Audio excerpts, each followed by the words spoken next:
But this is the progress for the first week. Got most of the front suspension in place. Like most, got some back order issues. Had to kind of stop at this point. I think next step is I'm going to do some of the aluminum work, footbox area. Missing some components from my rear end that hopefully will show up at some point.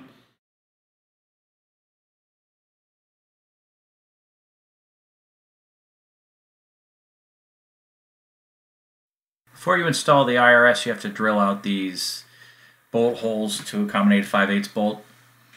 A little bit of a challenge, more of a challenge when the bit's not sharp. So here's what it looks like when the bit is sharp. Apply a little more oil and it cuts right through it.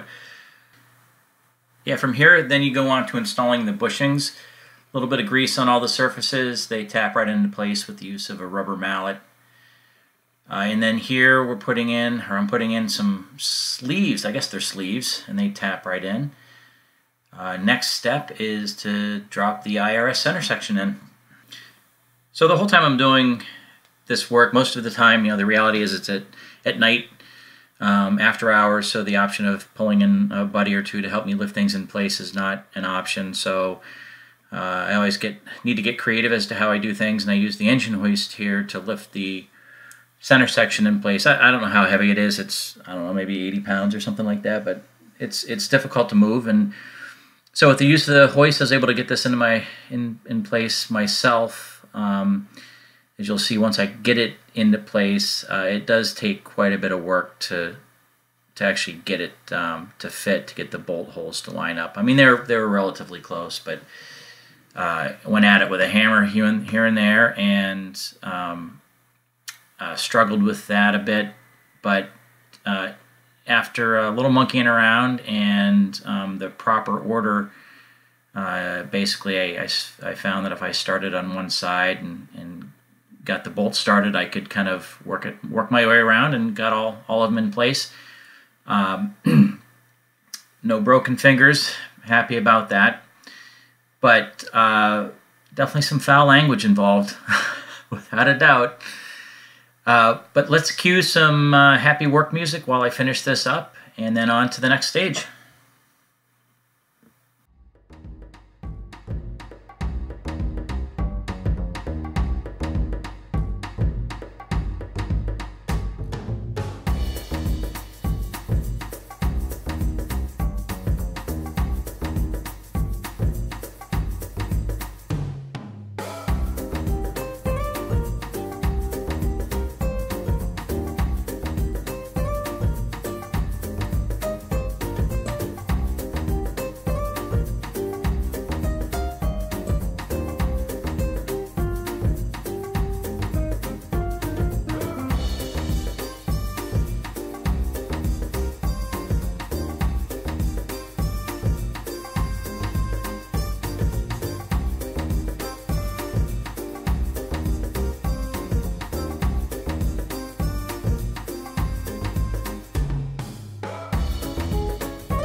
Well, the center section is in for the IRS, and not gonna lie, that was a bit of a knuckle banger getting that one in, but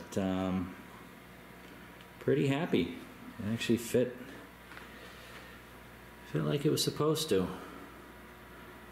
And to massage the openings a bit, but all in all, went right in. On to the next parts.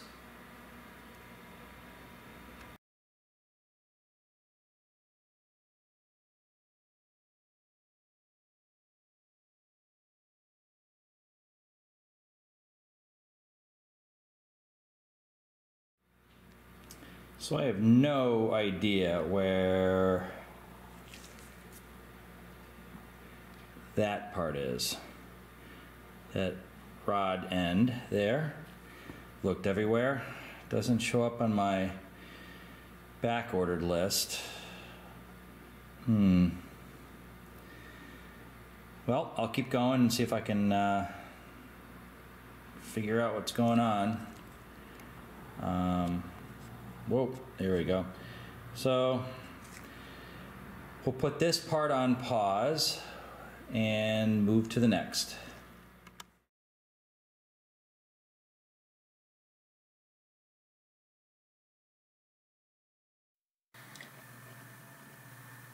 So here you can see I'm putting in the suspension components surrounding the IRS. This was a really satisfying part of the build. These parts slid right into place. The welding was great on the Factory 5 frame. All the parts just fit perfectly. A little dab of grease on some of these points that were more or less a friction fit into place went a long way. Definitely recommend doing that. But not a lot of effort to get these parts in, and it was nice because I truly don't have any experience when it comes to building cars, or let alone putting together rear suspension components. But the manual is great here, and during the process I gained a really healthy knowledge of what all these parts, well, what they're called and their function. So like I said, a super satisfying part of the build. Both right and left went in with no problems.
I opened up the box that had the spindle set in it, only to realize that I had 2 left-hand spindles, so this won't work. Put a call into Factory 5 and waiting for a response.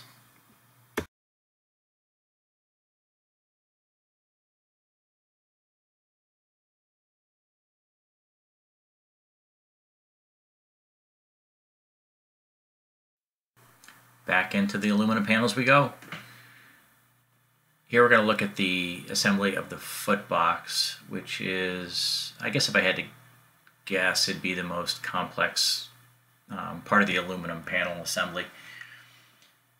One of the things I do recommend doing is, prior to dismantling the parts from the frame, so the frame shows up with all these panels in place, not only indicate where they attach to the frame, which is something the build manual refers to, but also I would take it a step further and do some hash marks that cross over the seams of the panel. So it not only tells you where the panels go, but it also tells you the order in which they lay in place.